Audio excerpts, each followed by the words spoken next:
This is an examination of the hidden human condition. This is the Hidden Killers Podcast. The Hidden Killers Podcast. With Tony Brueski. Robin Dreeke, retired FBI Special Agent, Chief of the Counterintelligence Behavioral Analysis Program, and Hidden Killers Daily Contributor. Robin Dreeke is with us right now. We're talking about Rex Heuermann and the new DNA that is going to be revealed shortly as far as what it means, what it finds. Initially, they were fighting, saying, we don't think this is a strong enough case to have to give you a cheek swab. Who do you think this is? The Long Island serial killer? Oh, wait. They got it. But for a while there, they didn't. Yeah. Well, again, we're going back to a great defense attorney doing his job. Yeah, true. Fight everything, tooth and nail.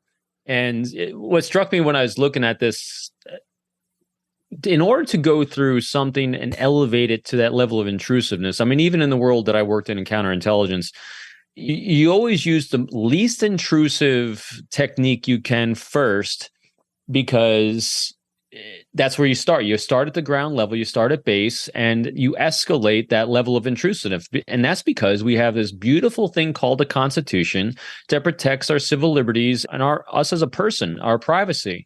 In order to get more intrusive into that privacy, it has to be escalated with both the techniques, and then those techniques have to be approved by a judge that finds that there is, like you said, a probable cause. For them to elevate to the level to even be able to go after the pizza crust or know that they're looking for DNA there on it. Again, if he left it on the street corner, it depends on the jurisdiction. Is it's considered discarded? So blah, blah, blah.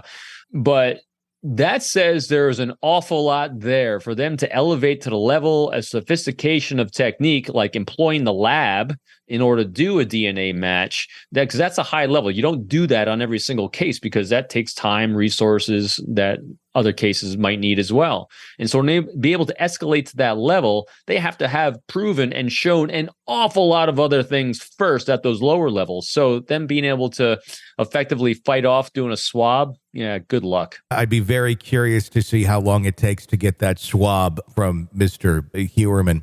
And also, Tony, I'm sorry to interrupt. Yeah. And just like you said, though, too, I think it's just one more thing they're going for to nail it even more thoroughly. You know, prosecutors don't like having any gaps. They don't like anything but 100% on everything. And so I think this is one of those 100% things. They actually need it to be able to have a positive conviction if that's what they're going for. Maybe not. So it's one of those things they can fight it, but hopefully they don't even need it.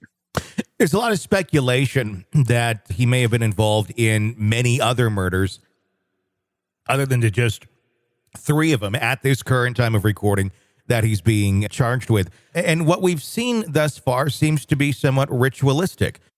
Mm-hmm. Specifically, the burlap sacks over the bodies. And the other murders, the other bodies that have been found on the beach that he's not been charged with yet, seem to break a pattern a little bit. There seems to be more where bodies were dismembered, heads gone, other parts gone. It doesn't necessarily show consistent behavior from a single murderer. Could it possibly be that he evolved over time and kept pushing the envelope? Sure. I don't think it completely excludes him, but it seems to break a pattern of what we know about serial killers. What are your thoughts on that? Is this a beach that just has a lot of bodies from a lot of different killers, or did Rex change his ways over time? I'm more in the camp with you, I think, on this. I think it's got just a lot of bodies on a beach. Yeah. They typically, like you said, not going to break that pattern once they have the methods of the behaviors that give them the gratification they're looking for. They might escalate them, but they're not going to do these radical shifts. Again, we talk about this arc of behavior of human beings. He's got an arc of behavior, or whoever the killer is, not convicted yet, that they have how they did these things. The most prevalent things, I think, to me, that are part of that arc are strangulation, because it's up close, personal, and controlling. It's with a few of them placing of the bodies about how they're positioned, and the no shoes because of a potential foot fetish. So those are the 3 major things for me, especially the strangulation and the non-dismemberment. In other words, the only trophy it looks like were taken from correct me if I'm wrong on this too. I might be wrong on my facts. There's so many things I've been looking on this case, but the only thing that were taken as trophies potentially are the shoes. That's all we've heard of. I mean, the shoes were missing. I don't think we really know exactly what was taken out of his home quite yet, other than what was seen on camera. And conjecture again on my part on them. Sure. But again, things that were missing that were consistent is a good way to put it. Yes. This is an examination of the hidden human condition This is the Hidden Killers Podcast with Tony Brueski.